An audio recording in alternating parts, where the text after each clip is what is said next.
सिर्फ इतना कर पाया कि बीवी के एक्स हस्बैंड ने जब मुझे उन दोनों को छाता भेजने को कहा तो चुपके से उसमें 10 छेद कर दिए। आखिर मैं पहले से ही उनके 2 बच्चों को संभाल रहा हूं, एक और नहीं झेल सकता। पूरे शहर में सबको पता है बिजनेस टाइकून की बीवी मुझसे 3 गुना उम्र में बड़ी है। मुझसे शादी करके बस इतना चाहती थी कि मैं 2 बच्चों को संभाल लूं। जब मुझे पता चला कि बीवी घर नहीं आती और हर महीने 50 लाख पॉकेट मनी देती है, मैं तुरंत घर जमाई बन गया। बेटी को गेमिंग का शौक है, ई स्पोर्ट्स खेलती है, तो मैंने सीधे एक top level e sports club खरीद लिया। प्रोफेशनल हाई लेवल प्लेयर्स को शिफ्ट में लगाया, उसे इतना हराओ कि कीबोर्ड देखते ही उल्टी आने लगे। बेटा दिन रात फैन कल्चर और स्टार चेजिंग में लगा रहता है, तो मैंने सीधे उस टॉप सेलिब्रिटी को साइन कर लिया, एस्टेट में शिफ्ट करके उसे बेटे के लिए। जेन यंग मास्टर, आपके सगे पापा जल्द ही आने वाले हैं। वही तो असली बायोलॉजिकल फादर हैं। बस उनका सामना होते ही ट्विन्स जरूर खून के रिश्ते को याद करके पलट जाएंगे। अपने असली बाप के साथ मिलकर इस घर जमाई को घर से निकाल देंगे। ये सोफा सोफी करने वाला आखिर सड़क पर भीख मांगेगा। उधर पूरा परिवार खुशी खुशी फिर मिल जाएगा और मेरी सारी संपत्ति छीन लेंगे। मैंने सिगरेट बुझाई, सोफे पर गेम खेल रहे दोनों बच्चों को हल्की सी लात मारी। चलो काम पर लगो। अपनी असली माँ ने जो कुछ भी तिजोरी में छिपा कर रखा है सब निकालो। आज रात पूरा खर्चा हम करेंगे। हम एक पैसा भी उस बीच में कूदे हुए सस्ते वाले के लिए नहीं छोड़ेंगे। ह्वाइंग की बात खत्म होते ही जो दोनों बच्चे अब तक लालच में लगे थे, अचानक एक्साइटेड हो गए। रिपोर्टर ल्यू झो की आंखें चमक उठी। आपका मतलब वो अनलिमिटेड ब्लैक कार्ड जो माँ ने वाइन सेलर के सीक्रेट कंपार्टमेंट में छिपा कर रखा है? बेटी लियू रान रान ने तो नई खरीदी हुई चीजें भी फेंक दी। और उनकी सीक्रेट सेफ में जो रिचर्ड मिली लिमिटेड एडिशन घड़ियां हैं। मैंने हल्के से दोनों के कंधे थपथपाए। देखो कितनी प्रोफेशनली ये अंदर के लोग खेल रहे हैं। मुझसे भी ज्यादा पूरा माल खंगाल रहे हैं। साथ में पैक करके सीधा टॉप क्लब चलते हैं। स्क्रीन के सामने वाले लोग फिर से भड़क उठे। ये लड़का पागल हो गया है क्या? मरने के करीब पहुंचकर भी लियू टोटल का पैसा इस तरह उड़ा रहा है।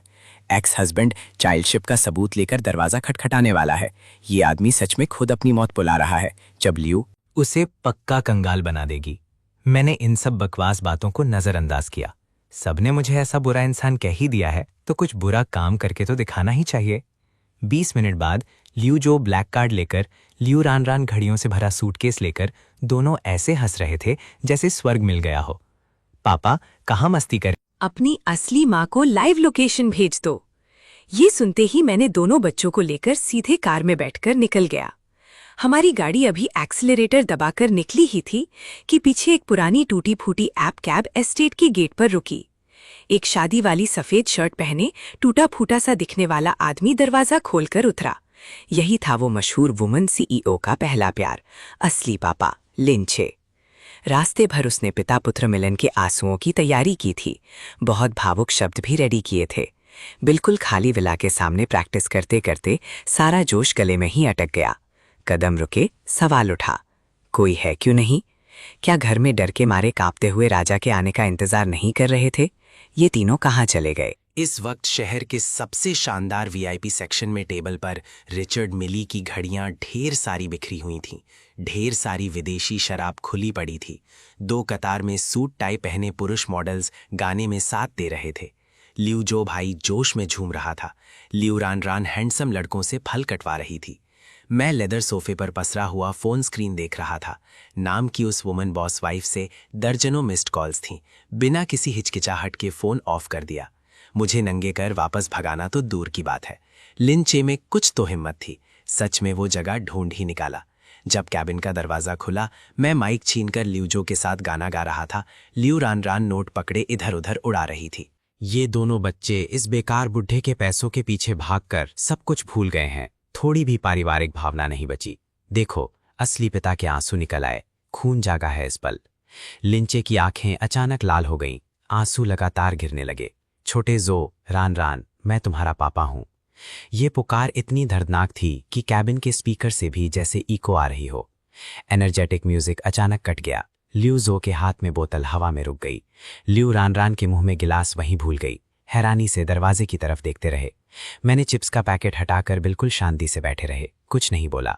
जब किसी ने उसकी भावनाओं की परवाह नहीं की तो लिंचे ने दांत भींचकर सीधे उन बच्चों की तरफ दौड़ लगा दी। बेटे, पापा को बहुत दुख हुआ। इन सालों में मैं तुम्हें बहुत मिस करता था।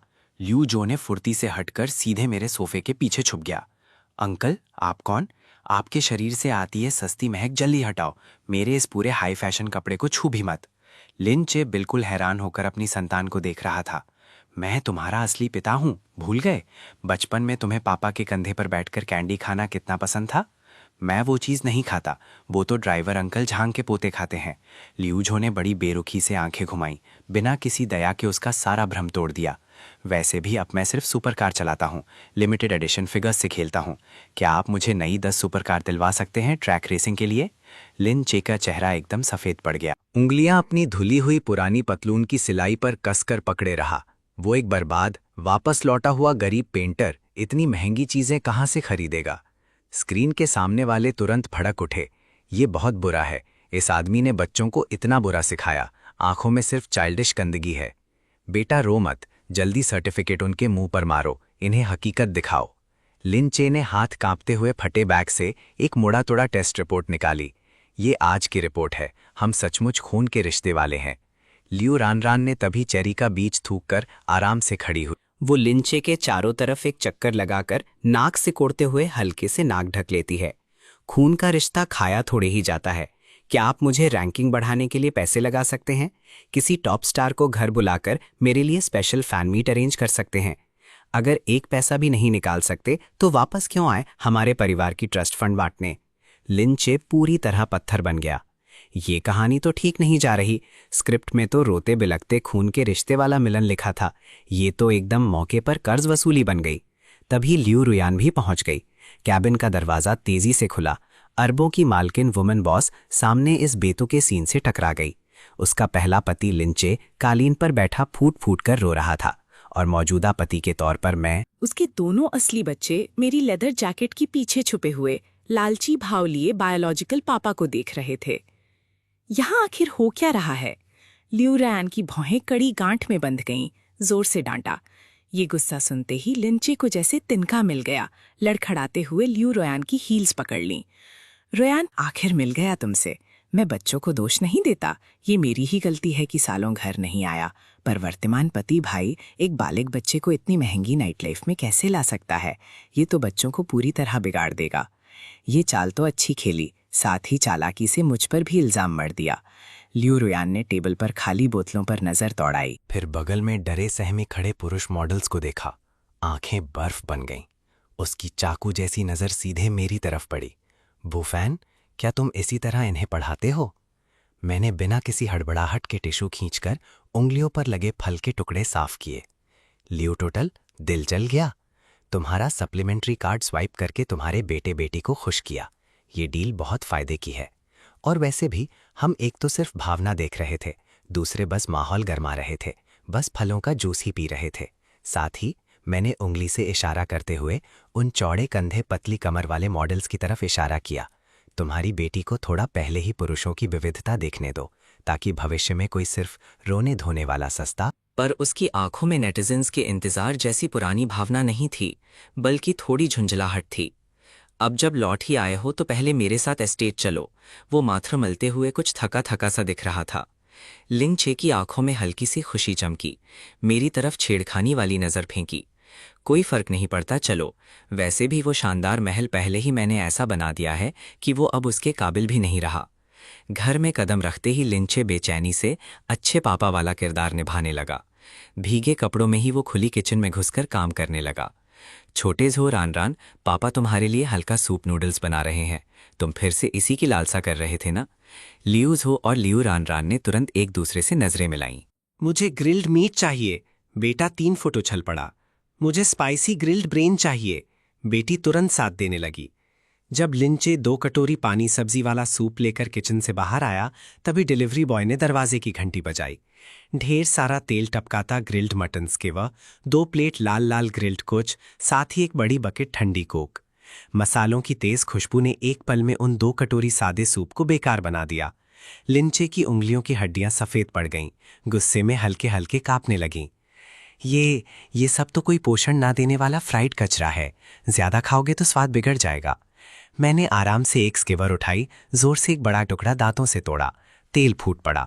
चौथे दिन सुबह विला में एक बड़ी सफाई की आंधी शुरू हो गई। नाम दिया गया पेरेंटल क्लीन्स, ताकि बच्चों के लिए साफ रहने की जगह बने। जब हम तीनों बाप बेटे उबासी लेते हुए ऊपर से नीचे उतरे, ग्राउंड फ्लोर पूरी तरह बदला हुआ था। लियू जो का पूरा हाथ से पेंट किया हुआ लिमिटेड एडिशन मेक मॉडल कचरी के डिब्बे में फेंका हुआ था। लियू रानरन का महंगे दाम में मंगवाया टॉप स्टार का पोस्टर मरोड़कर रद्दी बना दिया गया था। यहाँ तक कि मेरी वो कीमती वाइन जो मैं खोलने से बचता था, वो भी सिंक में उड़ेल दी गई। बदले में गर्म पानी का जग रख दिया गया। अरे मेरे भगवान, मेरी वो आपदा मॉडल, वो तो पूरी दुनिया का इकलौता नंबर वाली थी, पैसे देकर भी नहीं मिलती। लियू जो ने ज़ॉम्बी जैसी आवाज निकाली। वो प्लास्टिक खिलौने बहुत जगह घेरते हैं, समय बर्बाद करना है। और वो लड़का स्टार पोस्टर पापा को देखकर ही गंदा लगता है। मैं तुम्हारे भविष्य के लिए ही सब कर रहा हूँ। स्क्रीन के सामने वाले उछल पड़े। एक्स हस्बैंड ने अच्छा काम किया। इन बिगड़ैल बच्चों को नियम कायदा सिखाना जरूरी था। ये तो असली पापा को करना चाहिए। बच्चों की खातिर इतना परेशान होना, चापलूसी के मुकाबले सख्त संस्कार ही सही रहेंगे। दोनों बच्चे जल्दी समझ जाएंगे असली पापा का दर्द। मैं दूसरी मंजिल की सर्पिल सीढ़ी के रेलिंग पर टिका, नीचे का तमाशा देखकर ठंडी हंसी हंसा। लिंचे, तुम विदेश में रहकर भूल गए हो। इस घर का प्रॉपर्टी सर्टिफिकेट अब मेरे नाम पर है। मेरी संपत्ति फेंकने की हिम्मत तुम्हें किसने दी? लिंचे ने थोड़ा दिखावटी नैतिकता का दिखावा शुरू किया। बेकार की बातें। ठीक तभी लियू रुयान फूल भरे कोट में स्टडी रूम से निकली। चारों तरफ फैली गंदगी देखकर उसका चेहरा तुरंत बादलों की तरह अंधेरा हो गया। लिंचे ने ये देखकर तुरंत भागकर शिकायत की, रुयान देखो, बच्चे बूफैन के साथ रहकर कैसे बिगड़ गए हैं। आगे बढ़ने की कोई सोच ही नहीं है। भविष्य में ये कंपनी कैसे संभालेंगे? लियू रुयान की नज़र कचरे में पड़े उस मेक के टुकड़ों पर गई जो उसने ऊंची पहुंच से बेटे के 14वें जन्मदिन का तोहफा मंगवाया था। फिर बेटी का रोया हुआ चेहरा भी देखा। आखिर में उसकी ठंडी और तीखी नज़र सीधे उस सच्ची नैतिकता वाले लिंचे पर टिक गई। स्क्रीन के सामने बुरी तरह भड़क उठा। यू टोटल पक्का हल्का सा झुकाव उधर ही देंगी। आखिर खून पानी से गाढ़ा होता है। ये चापलूस अब सामान बांधकर निकलेगा शायद। सबको लगा लियू रुयान अब मुझकर बरसेगी। लिंचे ने तो थोड़ी अपनी पीठ भी सीधी कर ली, तसल्ली की उम्मीद में। पर लियू रुयान ने जोर से गहरी सांस छोड़ी, आवाज बर्फ जैसी ठंडी और तीखी। लिंचे, वो मेक मॉडल मैंने खास लोगों से विदेश से मंगवाया था। कीमत 1,20,00,000 थी। लिंचे के चेहरे की मासूमियत एक पल में टूट गई। और वो कागज की रद्दी जो तुम कह रहे हो, वो रान की पूरे 1 महीने की मेहनत वाली रीडिंग नोट्स थी, जिसे मैंने अपने संपर्क से बड़ी मुश्किल से बनवाया। लियू रुयान की आवाज में जैसे बर्फ की किरकिराहट थी। फिर उसने सिर उठाकर ऊपर मेरी तरफ देखा। नजर में एक अजीब सी मदद की झलक थी जो कभी नहीं दिखी थी। मैं कुछ बोलने ही वाला था कि देखा वो हमेशा जिद्दी रहने वाला किशोर ऊपर की तरफ इशारा करके जोर से बोला, मुझे तुम्हारे भले के लिए मत कहो। तुम्हें उस मेक के मॉडल का नंबर पता है? इसकी लिमिटेड कीमत पता है? तुम्हें कुछ नहीं पता बूफैन अंकल। वो भले ही मुझे गेम खेलने नहीं रोकते, पर वो जानते हैं मुझे सिर्फ तभी वो शोकेस से बाहर निकालना है जब मैं पूरे स्कूल में फर्स्ट आऊं। उन्होंने कभी मुझे इशारा तक नहीं किया कि मेरी निजी चीज़ों को हाथ ना लगाओ, यही सीमा है। तुम प्यार नहीं कर रहे, तुम सिर्फ अपनी संतुष्टि के लिए ये सब कर रहे हो।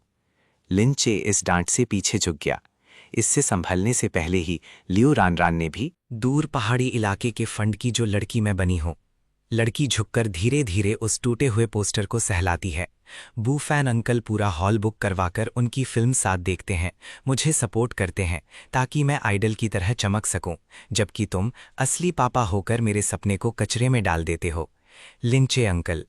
लियू रान ने जानबूझकर उन 2 शब्दों पर जोर दिया। एक ऐसे बायोलॉजिकल पापा से तुलना करूं जो सब कुछ फेंक देता है, तो मैं ऐसे स्टेपफादर को चुनूंगी जो मुझे समझता है, मेरा सम्मान करता है।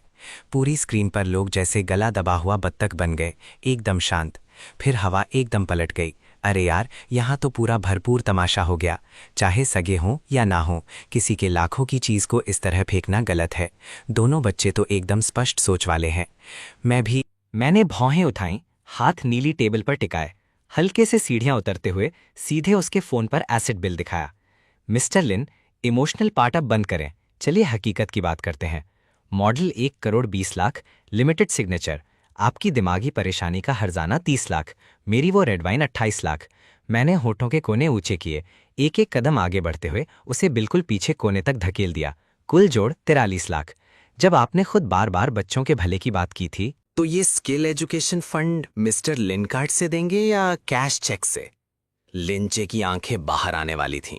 ये तो सरासर लूट है। मैं दोनों बच्चों का असली पापा हूं। मुझ पर ब्लैकमेल का शक है तो दरवाजे से बाएं मुड़कर कभी भी पुलिस बुला सकते हो, पर पुलिस के आने से पहले तैयार कर लो कि अपने सगे खून को कैसे समझाओगे कि तुमने अकेले फैसला लेकर उनकी सबसे कीमती चीजें कैसे बर्बाद कर दी। 2 ठंडी नजरें एक साथ लिंचे पर पड़ीं। उन दोनों युवा बच्चों की आंखों में अब जरा भी गर्माहट नहीं बची थी। स्क्रीन पूरी तरह चुप हो गई। मैं थोड़ा उसके कान के पास झुककर बोला ठंडा सा, खून का रिश्ता कोई मौत से बचने का सर्टिफिकेट नहीं, ना ही संपत्ति बर्बाद करने की छूट। इस घर की छत के नीचे बचने का इकलौता तरीका। चुपचाप गोलमोल बनकर बाहर निकल जाओ। शानदार परिवार का बड़ा नाटक फिर भी अमीर घर की जिंदगी को ललचाया था। लिंचे को शर्मिंदगी में एक एड़ी लिखनी पड़ी। एस्टेट में उसकी हैसियत रॉकेट की स्पीड से गिरी। वो शानदार पहला प्यार से सीधे कर्जदार मजदूर बन गया। पर वो पीछा छोड़ने वाला नहीं था। रोजमर्रा की जिंदगी में जब घुसपैठ नहीं कर पाया तो पढ़ाई के रास्ते से रास्ता निकालने की सोची। उस रात लियू जो नॉइस कैंसलिंग हेडफोन पहने कमरे में टीम ट्रेनिंग मैच खेल रहा था। लिंचे गर्म दूध लेकर बिना बुलाए आ पहुंचा। छोटे झो, ध्यान लगाओ, पापा ने किसी टॉप हाई स्कूल के स्पेशल टीचर को ढूंढ लिया है। कल सुबह ही तुम्हारा क्लास शुरू होगा। लियू झो की आंखें स्क्रीन पर टिकी रहीं, सिर तक नहीं उठाया।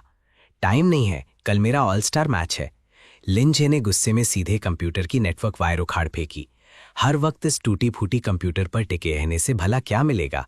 देखो अपनी शर्मनाक मार्कशीट, आगे किसी अच्छे कॉलेज में कैसे जाओगे? पापा तो बस तुम्हारा भला ही अचानक ब्लैक हुई स्क्रीन देखकर लियू झो इतना गुस्सा हुआ कि लाखों के मैकेनिकल कीबोर्ड को लगभग फोड़ ही दिया। लिंचे, तुम पागल हो क्या? मैं तो पहले से ही देश की टॉप प्रोफेशनल टीम का स्टार्टिंग प्लेयर हूं। कॉन्ट्रैक्ट फीस 7 अंकों में है। मैं क्यों जाऊं किसी कॉलेज में? लिंचे इस बात से बुरी तरह हिल गया। उसकी पुरानी सोच में तो माउस क्लिक करना ही बर्बादी थी। ई स्पोर्ट्स कोई सही करियर तो हो ही नहीं सकता। ये तो बस जवानी की चीज है, जल्दी खत्म होने वाली। तुम्हें पढ़ाई करनी ही होगी। दोनों में बहस बढ़ती गई। लियू झो गुस्से में दरवाजा धकेलकर सीधे मेरे कमरे में भागा। बू फैन बचाओ, ये पागल बुढ़ा मुझे जबरदस्ती किताबें रटवा रहा है। मैं तब सोफे पर लेटा था, मास्क लगाए हुए। उसी वक्त मैंने भी कुछ लोगों को हायर करके गार्डन में बुला लिया था। देश की चैंपियन ई स्पोर्ट्स टीम की डेविल कोच, साथ में करोड़ों फॉलोअर वाले 2 एक्टिव सुपरस्टार प्लेयर्स भी। ऊंची छत वाले लिविंग रूम में दोनों गुट एक दूसरे को घूरते रहे। लिंचे ने गुस्से में मेरी तरफ इशारा करके कहा, बूफान, तुम्हारे मन में आखिर क्या है? क्या तुम सच में छोटे ज़ोहू को आग में धकेलना चाहते हो? मैंने आराम से दाहोंग पाव चाय का घूंट लिया। मिस्टर लिन, दुनिया अब बदल चुकी है। हर फील्ड में अपना स्टार बन सकता है। जब छोटे ज़ोहू के पास हाथ की तेजी और टैलेंट है तो हम उसे सपोर्ट क्यों ना करें? वैसे मैंने बिगाड़ने की भी कोई बात नहीं की। मैं पलटकर उस मोटे लाल चेहरे वाले कोच की तरफ इशारा किया। कोच, अब से छोटे ज़ोहू की पढ़ाई का पूरा हिसाब आपकी। बेफिक्र रहिए मिस्टर गो, हमारे क्लब में मिलिट्री जैसी सख्त डिसिप्लिन चलती है। अगर वोकैबुलरी टारगेट पूरा ना हो तो सिस्टम में लॉगिन बैन हो जाएगा। ये सुनते ही लियू जो की आंखों में अजीब सी चमक आ गई। सच में? अगर मेरा इंग्लिश पास हो जाए तो मुझे खेलने दिया जाएगा? पक्का प्रॉमिस? लियू झो तूफान की तरह दूसरी मंजिल भागकर तुरंत 3 मोटी इंग्लिश टेक्स्ट बुक ले आया। कोच, आप यहीं रुकिए, मैं अभी वो झिझकते हुए भाग गया। लिंचे अपने सगे बेटे को किताब लेकर मेहनत से पढ़ते देखकर इतना हैरान हुआ कि ठुड्डी फर्श पर गिरते गिरते बची। वो सीरियस चेहरे वाला स्पेशल बूढ़ा टीचर चुपचाप अपना बैग उठाकर पलटकर चला गया। ऐसा शख्स संभालना मेरे बस की बात नहीं, माफ करना। बूढ़ा आदमी इतना कठोर स्टाइल नहीं सिखा सकता। स्क्रीन फिर पागल हो गई। अरे यार, ऐसे भी हो सकता है खेल? भले ही अजीब लगे पर बू फैन का ये तरीका काम कर रहा है। एक्स हस्बैंड का पुराना तर्क तो पूरी तरह फेल हो गया। जमाना बदल गया है। मैं सोफे पर बैठा शांति से लिंचे का हारा हुआ चेहरा देखकर मन ही मन बहुत खुश हो रहा था। वो मुझे नैतिकता से दबाना चाह रहा था। किताब से बड़ा कुछ नहीं वाली उसकी गरीब स्वाभिमान वाली सोच इस जमाने में अब चलती ही नहीं। लियू परिवार की जमीन पर पूरे नेटवर्क की थूकबाजी से मुझे डुबोने की तैयारी थी। ठीक तभी एक top rated family outdoor survival reality show का इनविटेशन आया। मुझे वैसे भी सामने आना पसंद नहीं, इस मुसीबत को उठाना ही नहीं चाहता था। पर लिंचे ने ना जाने कैसे लियो रुयान की कार पार्किंग के सामने रुककर हंगामा मचाया। दलील दी कि ये रिश्तों में आई दरार सुधारने और दुनिया को परिवार की गर्माहट दिखाने का शानदार मौका है। पिछवाड़े में चल रही अंतहीन बहस को शांत करने के लिए वर्कaholic लियो टोटल ने आखिर सहमति दे दी। शूटिंग वाले दिन लिंचे ने बड़ी मेहनत से एक पुरानी धुली सफेद जैकेट निकाली। खुद के लिए भी ऐसा लुक बनाया जैसे 3 रातों से जाग कर तैयारी की है। दूसरी तरफ मैं 6 अंकों वाली dark high custom fashion dress में एकदम फ्रेश और स्टाइलिश। लियू जो और लियू रानरान भी लिमिटेड एडिशन जूते पहने ऐसे शो ऑफ कर रहे थे जैसे फैशन वीक निकल रहे हों। कार जैसे ही सेट पर पहुंची, लिंचे ने तुरंत एक्टिंग शुरू कर दी। अकेले 3 सूटकेस उठाकर, टेंट लगाकर सर्विस स्टाफ को भी बोतल में पानी बांटता हुआ। कैमरे के सामने आते ही ये मजबूत मर्द अचानक आंखों में आंसू भरकर रुंधी आवाज में बोला, मैं इतने सालों से गुम रहा, अब बस पूरी कोशिश करूंगा हर पल संभाल लूं, अपनी जिम्मेदारी पूरी करूं, चाहे सबसे गंदा काम करना पड़े, सबसे ज्यादा थकना पड़े, मुझे कोई शिकायत नहीं, बस मेरे बच्चे। वहीं इस तरफ मैं अंकल आराम से पसरा, चेहरे पर चमड़े से भी मोटी बेफिक्री। फर्क साफ नजर आ रहा था। यही होता है सच्चे खून के रिश्ते और बाहरी इंसान का अंतर। मैंने झूठ नहीं बोला, मैं सच में आराम कर रहा था। सिर्फ बड़ा टेंट नहीं, मेरे पास इकलौता हाई लेवल कैंपिंग गियर भी था। मुझे तो बस लंबे पैरों का इस्तेमाल करके लियू झो से पूरा वॉलनट खरीदवाना था। लियू रानरान बगल में मिनी फैन घुमाकर ठंडक दे रही थी। थोड़ा बाई तरफ करो, पीठ पर हवा नहीं लग रही। ये अखरोट थोड़ा पुराना है, हल्का कड़वा लग रहा है। छोटा झो, तुम खुद खा लो, मुझे परफेक्ट वाला चुनकर दो। वो हमेशा गुस्सैल स्वभाव वाला यंग मास्टर बिना शिकायत के वो कड़वा अखरोट अपने मुंह में डाल लिया, फिर पलटकर भागकर बेहतरीन नट ढूंढने लगा। लियू रानरान झूलते हुए अपने असली पापा को घूर कर देखता है, पर घर जमाई की बात इतनी आसानी से मान लेता है। क्या यही उस मशहूर ब्लड लाइन डोमिनेशन वाला आसमान नियम है? नहीं, ये दोनों तो असल में सगे भी नहीं हैं। इसके बाद कैंपिंग खाना बनाने का सेगमेंट आया। डायरेक्टर ने माइक से कहा कि शेफ बच्चों के लिए यादगार होम स्टाइल स्वाद बनाए। लिंचे तो जैसे जोश से भरकर कड़ाही घुमाने लगा। फ्राई, रोस्ट, तलना, टेबल भर गई रंग बिरंगी आम लोगों के खाने से।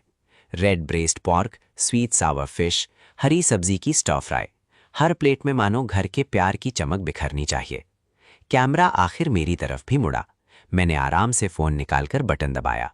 30 मिनट के अंदर ही एक बड़ी टीम, सोने के लोगो वाली, हेलीकॉप्टर की गड़गड़ाहट के साथ खाली मैदान के बीचों बीच उतरी। 8 सफेद यूनिफॉर्म पहने मिशलिन शेफ बाहर निकले, वहीं पूरा टॉप लेवल कुकिंग सेटअप खड़ा किया। M9 ग्रेड वागू बीफ ग्रिल हुई, ताज़ा वाइट ट्रफल कद्दूकस किया गया। ये सारे ताकतवर इंग्रेडिएंट्स की खुशबू ने उस होम स्टाइल टेबल की खट्टी मीठी खुशबू को हवा में उड़ा दिया। लियू जॉ और लियू रानरान बिना छुपाए मुंह में पानी भर लाए, आंखें चमक उठी। लिंजी ने अपने पसीने से बनी रेड ब्रेस्ट पोक को देखा, फिर मेरा ये राष्ट्रीय भोज जैसा भव्य दृश्य। चेहरा ऐसा हो गया जैसे कड़वा करेला कच्चा खा लिया हो। डायरेक्ट मैंने ड्रोन कैमरे की तरफ हाथ फैलाए। गेम रूल्स में तो कहीं नहीं लिखा कि हैक चीट यूज नहीं कर सकते, और वैसे भी ये तो मेरा खास पापा फॉर्मूला है, सुपर पावर, हर मुश्किल आसान। स्क्रीन पूरी तरह फट पड़ी। अरे बाप रे, सुपर पावर वाकई कमाल है। ये घर जमाई तो बहुत सच्चा है। फैन हो गया, मैं फैन हो गया। पापा गू, आप एक हाथ से बेंज की तालियां बजाना सिखाओगे? मैं भी मिशेलिन बनवाना चाहता हूं। लिंचे का जतन से रचा हुआ दुखी नाटक पूंजी के इस जबरदस्त वार से एकदम टुकड़े टुकड़े हो गया। शो लॉन्च होने के बाद इसकी लोकप्रियता विस्फोटक ढंग से बढ़ी। बस अफसोस ये कि जो चर्चा में आया वो एक्स हस्बैंड की दिखावटी माया नहीं थी, बल्कि मेरी वो बेतरतीब बेहद असरदार बर्बादी थी। नेटिजन्स ने तो खुद से ही मुझे एक नाम दे दिया। लियू रानरान को जंगल के किनारे खींच लिया, नजर सीधे लड़की की बाह पर टिका दी। रानरान, तुम्हारी बाह के नीचे ये दाग कैसा है? कहीं इस दुष्ट ने चुपके से तुम्हें मारा तो नहीं? लियू रानरान पूरी तरह उलझन में भौहें सिकोड़कर बोली, कैसा दाग? वो तो लिमिटेड एडिशन टैटू स्टिकर है।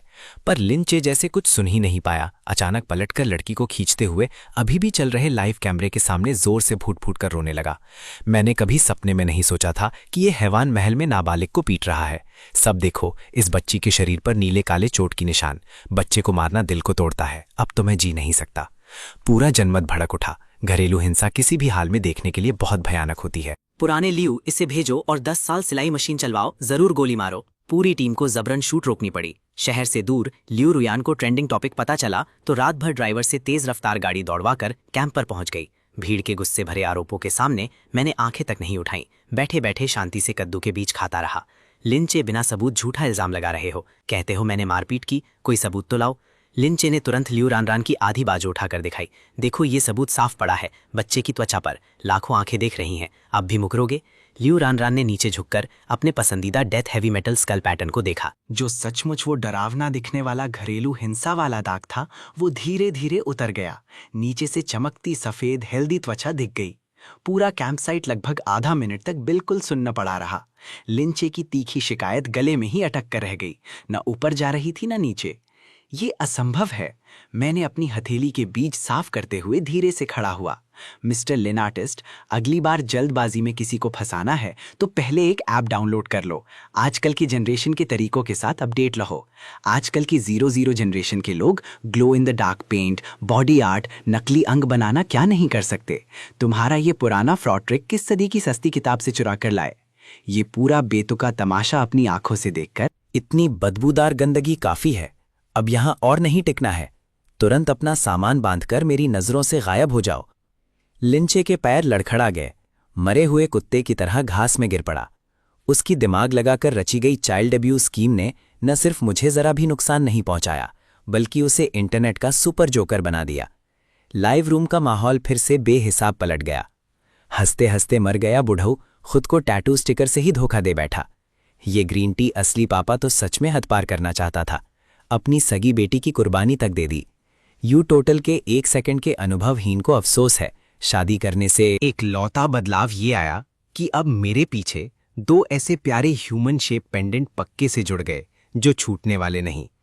पापा, वो टैटू स्टिकर वाली दुकान बताओ, मुझे भी लेना है, मैं भी लेना चाहता हूँ। मुझे भी पूरी पीठ पर पैटर्न चाहिए, उस ग्रीन टी बुड्ढे को डराने के लिए। मैं इन दोनों उछल कूद करते बच्चों को देखकर सिर पकड़ लेता हूँ। इन रईस बच्चों की बुद्धि हैंडल करना सचमुच बहुत आसान है। इसके बाद लिंचे लगभग 1 हफ्ता विला में शांत रहा, पर मुझे इस आदमी की नीयत अच्छी तरह पता है। वो अगली लहर के लिए बुरी योजना बना रहा होगा। जल्दी ही उसने फिर नया तरीका अपनाया। जब बच्चों से खून नहीं मिला तो सीधे मुखिया को निशाना बनाना शुरू किया।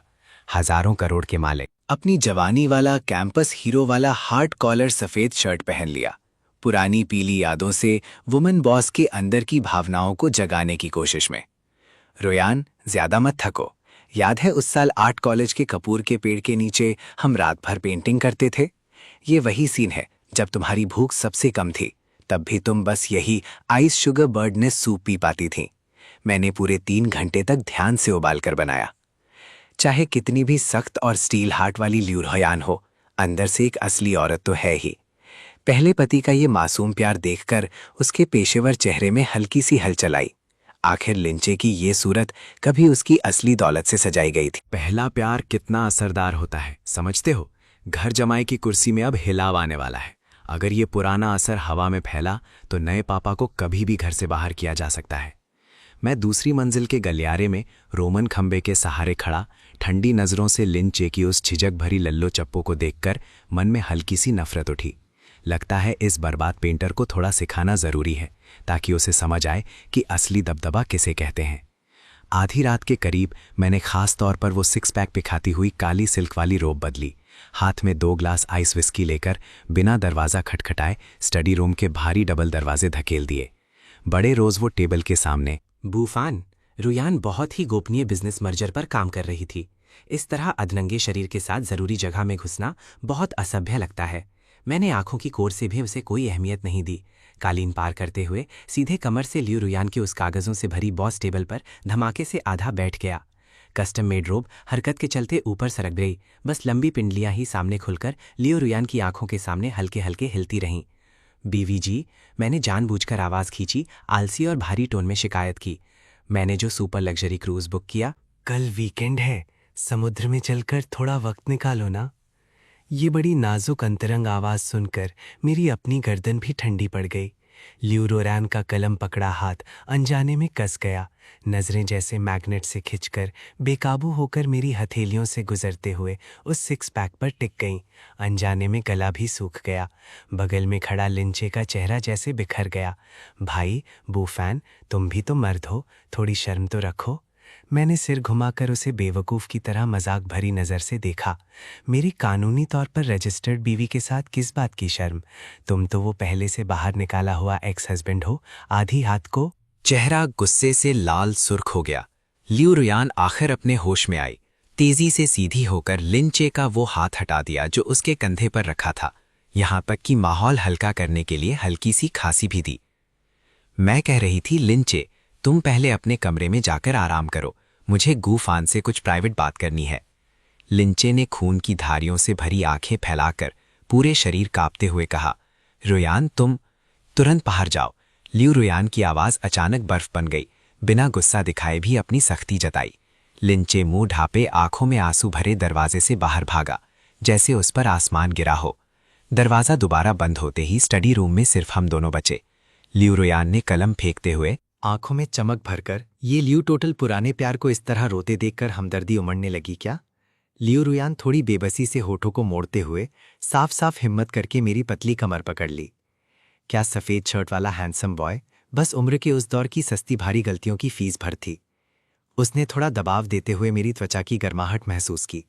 इन सालों में समझ आया कि आखिर घर पर पला हुआ पालतू कुत्ता नहीं, बल्कि कांटेदार जंगली भेड़िया ही असली मजा देता है। मैंने बेझिझक तीखी हंसी के साथ हाथ हटाते हुए उसका हाथ थपथपाया।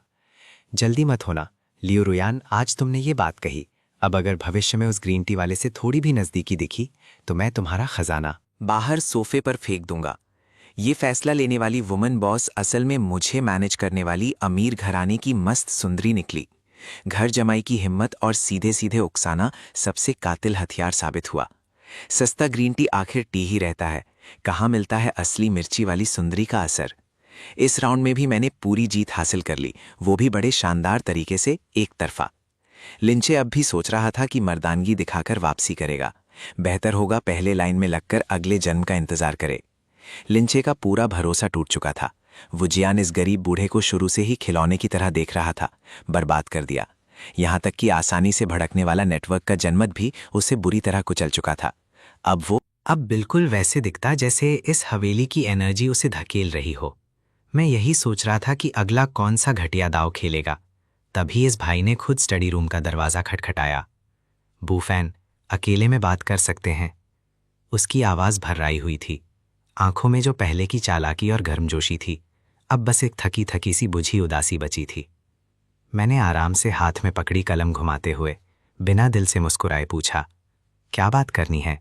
वो 40 लाख का हर्जाना कब जमा होगा, या फिर ये कि लियू परिवार से इज्जत के साथ कैसे निकलोगे? लिंचे ने गहरी सांस ली, जैसे कोई बड़ा फैसला ले रहा हो। उसने अपने पीले पड़े बैग से धीरे से एक पुराना रिपोर्ट का पेज पीला पड़ा हुआ था। उस पर साफ लिखा था, लंग कैंसर की आखिरी स्टेज। तारीख बिल्कुल उसी दौर की थी जब उसने अपनी बीवी को छोड़कर विदेश जाने का फैसला लिया था। सुबह सुबह आंसू पोंछते हुए, हल्की सी कड़वी हंसी हंसते हुए। उस साल मैंने कोई आर्ट का सपना पूरा करने के लिए नहीं छोड़ा था। ना रुयान की बिजनेस में बिजी रहने से नाराज था। मैं डरा था कि कहीं घर में ही मर ना जाऊं। डरा था कि जो बच्चे अभी छोटे थे वो मुझे बीमारी से जूझते देखकर नफरत न करने लगे। वो बोलते बोलते इतना भावुक हो गया कि लगभग कालीन पर गिरने ही वाला था। मैं मरने की तैयारी करके गया था। कौन जाने विदेश में एक चमत्कार हुआ, बीमारी ठीक हो गई। पर उसने मुझे, मैं तो बस बच्चों को एक बार देखना चाहता हूँ। भले वो मुझे ना पहचाने, मैं बस उन्हें ये बताना चाहता हूँ कि उनका असली पापा कायर नहीं था। ये दिल की गहराई से आई बातें उसके थके हुए कठोर चेहरे के साथ मिलकर बड़ा असर छोड़ गईं। स्क्रीन पर तुरंत भड़का, असल में ये तो वो सबसे दुखी नायक निकला। अब क्या करूं? अचानक लगने लगा कि मैं फालतू हूं। ये तो सच में असली दिल दुखाने वाला प्यार है। मैं भाहें सिकोड़े सोच ही रहा था कि क्या इस बार अपवाद रखकर उसे कागज दे दूं, तभी पीछे का दरवाजा धड़ाम से खुला। लियू रुयान बिना किसी रुकावट के अंदर घुसी। उसकी उस कस्टम मेड हाई हील की खटखटाहट फर्श पर ठंडे कातिल भाव के साथ गूंजी। उसने लिंचे को एक बार भी नहीं देखा। सीधे हाथ बढ़ाकर वो सारी रिपोर्ट्स छीन लीं, कागजों को कुछ सेकंड में फाड़ डाला। लिंचे की आंखें फैल गईं। लियू रुयान की आवाज इतनी ठंडी थी कि जैसे कणिकाएं गिर रही हों। चाहो तो मैं उस पुराने राज को भी बाहर निकालूं? लिंचे की रोने की आवाज अचानक रुक गई। चेहरा हैरान करने की हद तक सफेद पड़ गया। रुयान, तुम्हारा मतलब क्या है? 50 लाख से ज्यादा। लियू रुयान में ठंडी हंसी हंसते हुए दोनों हाथ ऑफिस टेबल पर टिकाए। उस साल तुमने ये नकली रिपोर्ट दिखाकर मुझसे मेरे स्टार्टअप के शुरुआती दौर का सारा पैसा ठग लिया था। तुम कहते थे उस वक्त कीमोथेरेपी करा रहे थे। असल में यही नकली कागज दिखाकर अपने आर्ट असिस्टेंट के साथ आराम से पेरिस उड़ गए थे। शॉज़-एलिज़ी स्ट्रीट पर बेतहाशा पैसा उड़ाया। मैं का गया। अरे यार, कहानी तो प्यार भरी नहीं, ये तो सीधा फ्रॉड केस निकला। लियू रुयान, तुम सोचते हो मुझे नहीं पता कि इस बार तुम बच्चों की कस्टडी को गिरवी रखकर उस करोड़ों वाले हाई इंटरेस्ट लोन को चुकाने की सोच रहे हो। लिंचे पूरे शरीर छन्नी की तरह कांपने लगा। एक शब्द भी मुंह से नहीं निकला। स्क्रीन फिर एकदम पलट गई। अरे यार, माहौल एकदम गर्म है, हम भी बेवकूफ बन गए। सगे बच्चे को हाई इंटरेस्ट लोन के बदले गिरवी रखना, ये तो साक्षात जहरीले सांप का जन्म लगता है। लियू टोटल तोता बनी रही। ये सोफा सोफी वाला स्टेपफादर अचानक प्यारा लगने लगा। कम से कम वो सिर्फ पैसों के पीछे भागता है, जान के पीछे नहीं।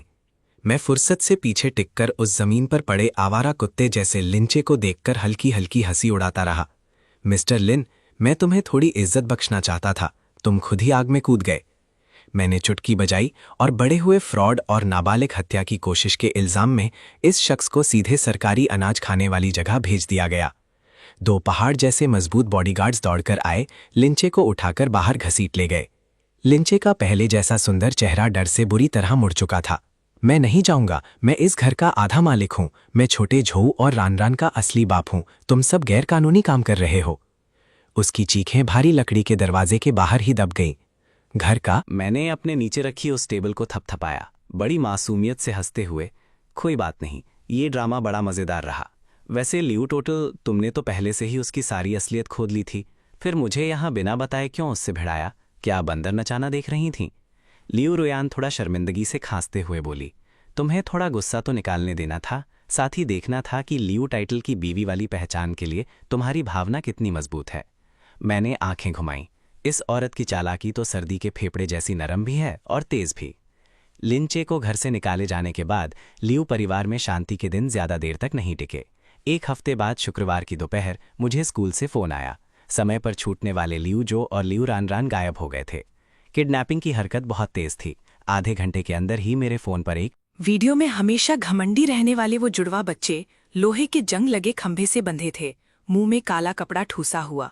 लिंचेन नजरों में नफरत भरे, हाथ में चमकती हुई एक चाकू लिए दोनों बच्चों के इर्द गिर्द घूम रहा था। बूफेन, लियू रुयान से कह दो 6 करोड़, 1 पैसा भी कम नहीं, आज रात से पहले शहर से बाहर वाली बंद पड़ी केमिकल फैक्ट्री में पहुंचाओ, वरना मैं इन दोनों को साथ लेकर नरक जाऊंगा। लियू रुयान अभी अभी मीटिंग से निकली थी। वीडियो देखते ही उसका पूरा शरीर कांप गया। अगर मैंने संभाला ना होता तो वहीं बेहोश हो जाती। वो पागल है, सच में पागल है। वो कांपते हाथों से नंबर डायल करके पुलिस को फोन करने ही वाली थी। तुरंत पुलिस बुलाओ। मैंने उसका हाथ ठंडे से पकड़ा। लिंचे अभी एक फंसे हुए जानवर की तरह। मेरी नजरें थोड़ी ठंडी हो गईं। अगर पैसे उसे दे भी दिए, ये गंदा इंसान तुम्हें खत्म करने की भी पूरी कोशिश करेगा। पैसे मैं संभाल लूंगा, तुम बच्चों को बचाओ। लियू रोयान ने मेरा हाथ कसकर पकड़ लिया। बूफैन, तुम पागल हो गए हो, तुम तो बस एक घर जमाई हो, क्या कर पाओगे? मैंने अपने सूट के अंदर से एक बेहद सटीक फोल्डिंग सैन्य चाकू निकाला, उंगली से घुमाकर एक फूल जैसा आकार बनाया। लियू टोटल, तुम्हारी अपने घर जमाई पति के बारे में सोच शायद अभी भी सिर्फ अच्छा दिखने वाला तक ही सीमित है। मैं झुककर उसके कान के पास फुसफुसाया, बेफिक्र रहो, जब तक तुमने मेहनत से जोड़ी हुई अपनी सारी पॉकेट मनी खत्म नहीं कर दूंगा, मैं मरने वाला नहीं। शहर से बाहर उस केमिकल फैक्ट्री में लिंचे किसी पागल की तरह फैक्ट्री में इधर उधर टहल रहा था, हाथ में। मैं अकेला ही दोनों काले सूटकेस उठाकर धीरे धीरे फैक्ट्री के बीच में गया। 60 करोड़ कैश, सारे नंबर वाले डॉलर। मैंने सूटकेस जमीन पर फेंक दिया। भारी सी टक्कर की आवाज आई। लिंचे, बच्चे तो बेकसूर हैं, और वैसे भी पैसा लेने की किस्मत हो तो उसे खर्च करने की किस्मत भी होनी चाहिए, है ना? लिंचे ने रंग बिरंगे नोटों से भरा सूटकेस देखकर लालच से चेहरा एकदम विकृत हो गया। बकवास बंद करो, दोनों को छोड़ो, हाथ ऊपर करो। मैंने चुपचाप फोल्डिंग चाकू दीवार के कोने में फेंककर दोनों हाथ फैला दिए। एक एक कदम फैक्ट्री की अंधेरी जगह में बढ़ता गया। लिंचे पूरी तरह उस सूटकेस के पैसों में खोया हुआ था। उसे उम्मीद थी मैं शायद बॉडीगार्ड्स के साथ आऊंगा। सोचा तक नहीं था कि मैं सच में अकेला, बिना हथियार। मैं आगे बढ़ा। मैं कोई कमजोर, बिना ताकत वाला घर जमाई नहीं था। लियू परिवार में शादी से पहले मैं पूरे 4 साल एक विदेशी सिक्योरिटी कंपनी में काम कर चुका था। मैं एक काली बिजली की तरह तेजी से आगे बढ़ा। जिस पल लिंचे ने सिर घुमाया, एक बिल्कुल परफेक्ट साइड किक ने सीधे उसकी सारी सुरक्षा भेद दी। कड़क की आवाज आई, वो पसली टूटने की आवाज थी। लिंचे ने जोर से चीख मारी, शरीर उछलकर लोहे की बैरल पर जा टकराया। जोर की आवाज आई। मैंने उसे संभलने का कोई मौका नहीं दिया। एक तेज कदम से आगे बढ़कर उसकी दोनों बाहें उल्टी दिशा में दबाकर कंधे उखाड़ दिए। पूरा प्रोसेस 3 सेकंड से ज्यादा नहीं चला। तभी फैक्ट्री के बाहर लाइटें जल उठी। लियू रुयान पूरी तरह लैस स्पेशल पुलिस के साथ पहुंची। जो दृश्य उन्होंने देखा वो कुछ यूं था। मेरा एक हाथ जेब में, दूसरे हाथ में कैंची लिए मैं दोनों डरे सहमे बच्चों की रस्सी काट रहा था और वो आत्मघाती धमकी देने वाला पागल लिंचे मरे कुत्ते की तरह जमीन पर पड़ा। हिलने डुलने की ताकत तक नहीं बची थी। लियू रान जोर से रोते हुए मेरी गर्दन से लिपट गई। लियू झो भले नहीं रोया, पर उसके कांपते हाथ मेरी आस्तीन कसकर पकड़े हुए थे, बिल्कुल दो डरे हुए छोटे बच्चों जैसे। मैंने एक हाथ से दोनों उन शरारती नटखट बच्चों को गले लगाया, बेबसी से उनका सिर थपथपाते हुए। ठीक है, बस हो गया। पूरे इंटरनेट पर लाइव देख रहे लोगों को लगा जैसे लियू परिवार के ये दोनों नन्हे शहजादे शहजादी सच में प्यार करते हैं। लियू टोटल का ये सूट 80-80 हज़ार का है, हर्जाना दोगे ना? लियू रुयान अचानक मेरे सीने में समा गई। जोर लगाकर आवाज़ मेरे सीने में दब गई। इस पूरी जिंदगी तुम्हारा कोई बिल मैं ही चुकाऊंगी। लिंचे का ये अपराध किडनैपिंग, धमकी, ब्लैकमेल, फ्रॉड और गैरकानूनी हिरासत जैसे कई मामलों में गिन लिया गया। इस जन्म में वो वकील रखकर भी सलाखों के पीछे बैठकर चीटियां गिनता रहेगा। कोर्ट के फैसले वाले दिन भी उसने चीख चिल्लाकर मुझ पर इल्ज़ाम लगाने की कोशिश की। कहा मैंने उसके बच्चों का ब्रेन वॉश करके उसकी सारी संपत्ति छीन ली, पर सुनवाई में बैठे ल्यूज हो और लियू रान ने उसे नज़र उठाकर भी नहीं देखा। कुछ खून के रिश्ते ऐसे होते हैं जो जब कीमत के रूप में इस्तेमाल होने लगे तो वो पूरी तरह अपना असर खो देते हैं। सल्यूट। लियू परिवार का सबसे मजबूत सोफा सोफी हीरो पापा। अब से जितनी देर तुम रहोगे, मैं इंग्लिश वोकैबुलरी रोज 50 शब्द याद करने की गारंटी देती हूँ। लियू रान भी पीछे नहीं रही। हाथ में पकड़े छोटे फैन को झुलाते हुए बोली, पूरे ब्रह्मांड के सबसे बेस्ट स्टेप फादर। पहले जब मैं उन बकवास स्टार्स की फैन थी तो कुछ पता नहीं था, अब से मैं सिर्फ तुम्हारे जैसे असली मर्द की फैन रहूंगी। लियू रुयान इन दोनों बच्चों को अब बगावती नहीं बल्कि सामान्य देखकर एक ताकतवर औरत की हो ठंडी सतर्कता पूरी तरह पिघल गई।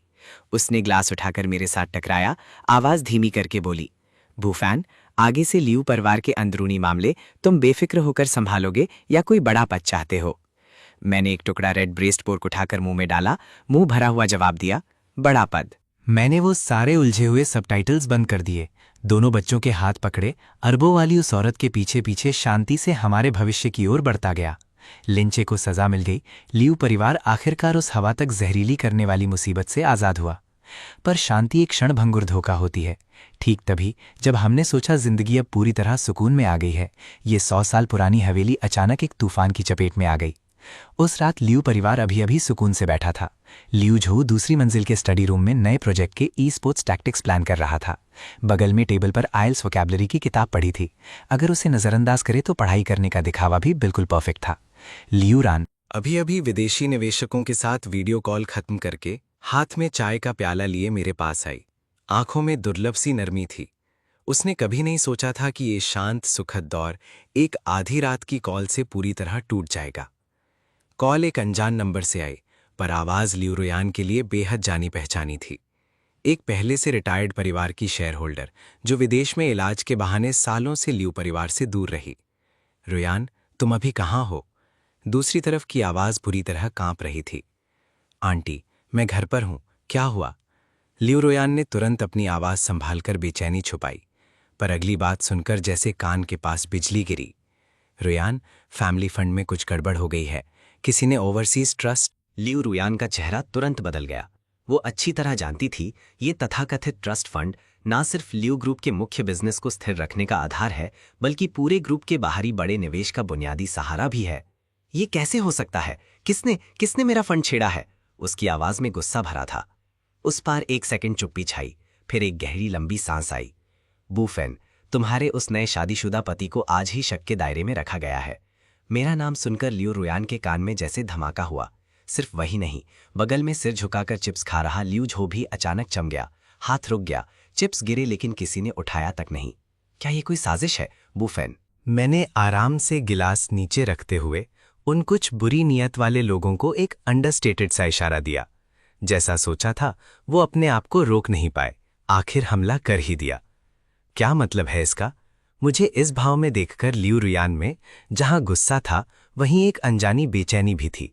बूफैन, साफ साफ बताओ। मैंने सिर घुमाकर सीधे उसे देखा, नजर बर्फ जैसी शांत। लियू टोटल, ये कोई हादसा नहीं, ये किसी की सोची समझी चाल है। जो तथाकथित शक है वो नहीं पता किसकी तरफ से गिरेगा। रात भर में लियू ग्रुप का मुख्य ट्रस्ट फंड 40 अरब का चूना लगा। ये खबर हवा से भी तेज फैली। अगली सुबह सारे मीडिया, यहां तक कि शहर का पूरा फाइनेंस सर्किल भी छोटी सी बात नहीं छोड़ रहा था। सारे इल्जाम, सारा मीडिया जो खुद को शतरंज का माहिर खिलाड़ी मानता था, उसने स्टॉक और फंड मार्केट में दोहरी चाल चलकर बूफान द्वारा गैर कानूनी फंड इस्तेमाल और इनसाइडर ट्रेडिंग से माल हड़पने का मामला पूरी बेशर्मी से मीडिया में फैला दिया। यहां तक कि इसकी डिटेल भी बिल्कुल बेदाग ढंग से रची गई। मुझे इस पूरी आर्थिक तबाही का मुख्य जिम्मेदार बना दिया गया। यहां तक कि कुछ पहले से तैयार सुर्खियां पूरे नेटवर्क पर छा गईं। सच में क्लियर स्टेटमेंट वाला घर जमाई, आर्थिक फ्रॉड करने वाला अपराधी। बूफान 40 अरब के भयानक फंड मुकदमे में फंसा। असली मास्टरमाइंड कौन है? लियू परिवार से जुड़े स्टॉक फंड का बड़ा घोटाला उजागर। शानदार परिवार का दिखावा फ्रॉड निकला। पर जनमत दिल को काबू नहीं करता, खासकर मेरे हाथ में। लियू परिवार के मेन हॉल की मीटिंग में बड़ी टेंशन थी।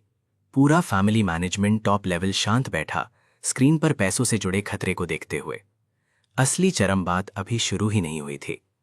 मैंने सामने बैठे अलग अलग भाव लिए लियू परिवार के अफसरों को देखते हुए धीरे से बोलना शुरू किया, बिल्कुल शांत, जैसे बिना किसी हलचल वाली एक चट्टान। लियू रुयान का हाथ मेज पर कसकर टिका हुआ था। वो चाहे कितना भी शांत रहने की कोशिश करे, उसकी हल्की हल्की कांपती उंगलियां अंदर की उलझन साफ बता रही थीं। उसे मुझ पर भरोसा था, पर इस अचानक आए फाइनेंशियल तूफान में उसे एक सही जवाब चाहिए था। बूफैन, आखिर हुआ क्या है? उसकी आवाज धीमी पर धार भरी थी। मैंने स्क्रीन पर चमक दी। पर तुम्हें क्यों चुना गया? ल्यूजो बीच में बोल पड़ा, नजरों में अपनी उम्र वाली जिद और नासमझी थी। क्योंकि मैं ही लियू परिवार का असली गोलकीपर हूं। मैं हल्की सी हंसी हंसा, नजर तीर जैसी तेज थी। इन्होंने मुझे बदनाम करके ध्यान भटकाने की कोशिश की, ताकि किसी और तरीके से पूरे परिवार को झटका दें। पर ये 40 अरब सिर्फ कागजी हलचल की दिखावा है। मेरे पास असली हिसाब पहले से बैकअप है। मैंने हाथ में पकड़ी यूएसबी उठाई। पर इस चक्रव्यूह को तोड़ने के लिए हमें कुछ ठोस कदम उठाने होंगे। लियू रुयान की आंखों में उलझन थी। कौन से कदम? जवाबी हमला। मैंने एक हाथ मेज पर टिकाया, चाय का घूंट भरा। अगर उन्होंने भ्रम फैलाया है तो हम भी इस नाटक को पूरा निभाएंगे। साथ ही हमें पर्दे के पीछे के मास्टरमाइंड को ढूंढना होगा। हमने पूरे मार्केट डेटा का विश्लेषण किया, कंपनी के फंड को दोबारा व्यवस्थित किया, सख्त फाइनेंशियल डिफेंस लाइन तैयार की, साथ ही अपनी इज्जत बचाने का पूरा प्लान रचा। साथ ही मैंने चुपचाप कुछ इंटरनेशनल फाइनेंस सर्कल में असरदार लोगों से संपर्क किया, ताकि जरूरी वक्त पर सही कदम उठाया जा सके। आधी रात तक पूरी मीटिंग रूम रोशनी में जगमगाती रही। टॉप लेवल स्टाफ आपस में फुसफुसाकर बात कर रहे थे। हर छोटी बड़ी बात जैसे तूफान की अंधेरी धारा को दिशा दे रही थी। शेयर मार्केट की करवट, मार्केट इंडेक्स की हलचल, पॉलिसी रिस्क का नियंत्रण, हर एक चीज जैसे तराजू के बाट जैसी थी। आखिरकार आधी रात के बाद इंटरनेशनल फाइनेंस सर्कल से खबर आई कि एक भारी भरकम पैसे वाला निवेश मैनेजर लियू परिवार में नया फंड डालने को तैयार है। ये बड़ा निवेशक एंजल इन्वेस्टर के रूप में सस्ते दामों पर लियू फंड से जुड़े कुछ डेटा शेयर खरीदकर उसे अपनी ग्लोबल मार्केट होल्डिंग में जोड़ लेता है। किसी को नहीं पता वो कौन है, पर पर्दे के पीछे इस हरकत ने सीधे स्टॉक मार्केट का मूड बदल दिया। उस रात लियू झो और लियू रानरान को जब पता चला कि मैंने पूरी परिस्थिति पलट दी है, वो एक्साइटेड होकर कमरे में उछलकर कसम खाई कि आगे मेरी मदद का बदला जरूर चुकाएंगे। थोड़ी सुरक्षा दे पाया। भरोसा रखो, लियू परिवार सही सलामत रहेगा। हम जिस घर को जान लगाकर संभाल रहे हैं उसे कोई छीन नहीं सकता। आखिरकार उसने अपने मन का बचाव उतार दिया, दिल खोल दिया। मुझे पहले से पता होना चाहिए था। तुम्हारे साथ होते हुए किसी भी तूफान से डरना नहीं चाहिए। संकट टल गया, तूफान थम गया। पर्दे के पीछे का मास्टरमाइंड, वो नकारात्मक शेयर होल्डर जो परिवार की अर्थव्यवस्था तबाह करके फायदा उठाना चाहता था, हमारे जवाबी हमले में पूरी तरह हार गया और सबसे कम कीमत चुकाकर सारा हिसाब खत्म हुआ। मुझे पता था ये तो अभी शुरुआत है। आने वाले सालों में परिवार के अंदर और बाहरी दुश्मनों के बीच ये मुकाबला रुकने वाला नहीं। पर हमने तय किया कि चाहे कितनी भी बड़ी लहर आए, हम शांति से इसे संभालेंगे, क्योंकि जब हम कंधे से कंधा मिलाकर खड़े होंगे। बच्चे खरीदारी में बिजी थे। मैं और लियू रुयान बस हाथ पकड़कर गले लगे। अब हमें शब्दों की जरूरत नहीं थी। परिवार वही है जो 1000 मुश्किलों के बाद भी एक दूसरे पर भरोसा करना चुनता है। वो सारे इल्जाम, बदनामी, परेशान करना कभी लियू परिवार की जड़ों को हिला नहीं सका। जिंदगी का ये नाटक बिना स्क्रिप्ट के ही सबसे शानदार होता है। चाहे मैं घर जमाई हूं, फिर भी सबसे मजबूत खाऊंगा और सबसे शानदार तरीके से रहूंगा। शेन वानशान के जेल जाने के तीसरे महीने लियू परिवार को दुर्लभ शांति मिली। लियू झो की ई स्पोर्ट्स टीम ने नेशनल चैंपियनशिप जीती। अवार्ड लेते वक्त उसने कैमरे के सामने जो बात कही वो सबके लिए हैरान करने वाली थी। ये ट्रॉफी मैं अपने स्टेप फादर को समर्पित करता हूँ, दुनिया के सबसे बेहतरीन घर जमाई को। असली पापा से बेहतर स्टेप फादर वाली सीरीज ट्रेंड करने लगी। लियो रान भी खाली नहीं बैठी। उसने उस टॉप स्टार को साइन करने के बाद उसे चाय पिलाने के लिए नहीं रखा, बल्कि सच में उसे चैरिटी वर्क में लगा दिया। दोनों ने 3 होप स्कूलों का दौरा किया। लौटकर लियो रान ने एक पोस्ट लिखी, किसी को फैन करने का सबसे अच्छा तरीका है उनके साथ मिलकर खुद को भी बेहतर बनाना। कमेंट्स में सब उसकी तारीफ कर रहे थे। यही असली फैनिंग का तरीका है। रान बहन पहले तुम्हें ब्रेनडेड फैन बुलाते थे, अब तो सच में समझदार निकली। वहीं लियो रुयान भी धीरे धीरे कुछ बोझ उतारना सीखने लगी। कंपनी के मामलों में वो अब सख्ती से नहीं जुड़ती, नीचे की टीम को जिम्मेदारी सौंपने लगी। हर दिन समय पर ऑफिस से लौटने लगी। वीकेंड पर काम नहीं करती। कभी कभी तो मेरे साथ किचन में खाना भी बनाती। हालांकि उसका बनाया खाना पिछवाड़े का समोयेड कुत्ता भी देखना नहीं चाहता, अब तक इतना ही देख पाया। मैंने उसका बनाया टमाटर अंडा उठाकर एक और खाया, भौएं सिकोड़ते हुए कहा, यह असंभव है। मैंने रेसिपी के हिसाब से बिल्कुल सही डाला था। वो नाराजगी से चम्मच छीनकर एक और खाकर चुप हो गई। कैसा है, डिलीवरी ऑर्डर कर दें? मैं हंसते हुए खाना कचरे में फेंककर फिर से एप्रन बांधकर खड़ा हुआ। देखो, मैं सिखाता हूं। वो किचन के दरवाजे पर टिककर देखती रही। टमाटर अंडा फेंटा, गरम तेल में डाला, हाथ बहुत स्मूथ चल रहे थे। बूफान, उसने अचानक पूछा, क्या कभी सोचा है कि अगर वो सारी परेशानियां ना हुई होती तो क्या हम मिलते? मेरा हाथ थोड़ा रुका। नहीं मिलते। क्यों? क्योंकि अगर वो सब ना होता तो मैं आज भी वो डीप एबिस वाला बूफान होता। तुम भी लियू परिवार की सिर्फ अरबपति बेटी रहती। हम दोनों बिल्कुल अलग दुनिया में जीते। पछतावा कि लियू परिवार में आकर सोफा सोफी बना। मैंने बनाई हुई टमाटर अंडा प्लेट में रखी, मुड़कर उसे देखा। लियू रुयान, मैं कोई बहुत बड़ी काबिलियत वाला इंसान नहीं, बस भाग्य ने मुझे उन सारी मुश्किलों से गुजार कर तुम्हारे पास भेजा, इसलिए मुझे कोई अफसोस नहीं, बिल्कुल नहीं। उसकी आंखें भीग गईं, पर होंठों पर मुस्कान थी। तुम धोखेबाज हो, अब तो प्यार की बातें भी अच्छी करने लगे। मैं सच कह रहा हूं, धोखेबाज की बात पर भरोसा नहीं कर सकते। तो क्या तुम्हें भरोसा है? वो पास आई, मेरे हाथ से प्लेट लेकर सीधे बोली, भरोसा है, हमेशा से भरोसा रहा है। जिंदगी सच में सही रास्ते पर लौट आई थी। ठीक उस रात से पहले तक, जब आधी रात 3 बजे मुझे एक तेज फोन घंटी ने जगा दिया। ये एक अनजान नंबर था, मिस्टर गू येशो। दूसरी तरफ की आवाज भर्राई, धीमी और मेटालिक ठंडक भरी हुई। तुमने एक गलत नंबर मिलाया। मैं फोन काटने ही वाला था कि दूसरी तरफ की अगली बात ने मुझे बिल्कुल जमा दिया। जल्दी मत काटो, पहले ये सुनो। फोन में एक ऑडियो रिकॉर्डिंग चलने लगी। उस रिकॉर्डिंग में मेरी अपनी आवाज थी, रूसी में, जो एक हथियार डील के फंड के फ्लो एनालिसिस की बात कर रही थी।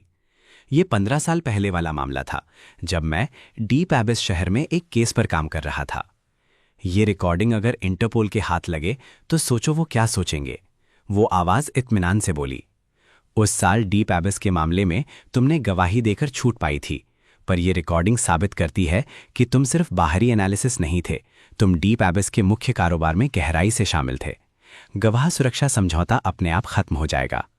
मैंने गहरी सांस ली, खुद को शांत करने की कोशिश की। तुम्हें क्या चाहिए? जल्द ही तुम्हें एक साझेदारी का ऑफर मिलेगा। मुझे चाहिए कि तुम ये डील पक्की करवाओ। कैसी डील? वक्त आने पर पता चल जाएगा। बस याद रखो, कोई चालबाजी मत करना, तुम्हारे परिवार की। फोन कट गया। मैं बिस्तर के किनारे बैठा रहा। हथेली पूरी तरह पसीने से भीगी हुई थी। लियू रुयान नींद में बुदबुदाई। कौन था? गलत नंबर था। मैं लेटकर उसे अपनी बाहों में समेट लिया। सो जाओ। वो मेरे सीने से लगकर फिर से सो गई, पर मैं पूरी रात नहीं सो पाया। सुबह होते ही सबसे पहला काम था स्टडी रूम में जाकर वो इनक्रिप्टेड सेफ खोलना।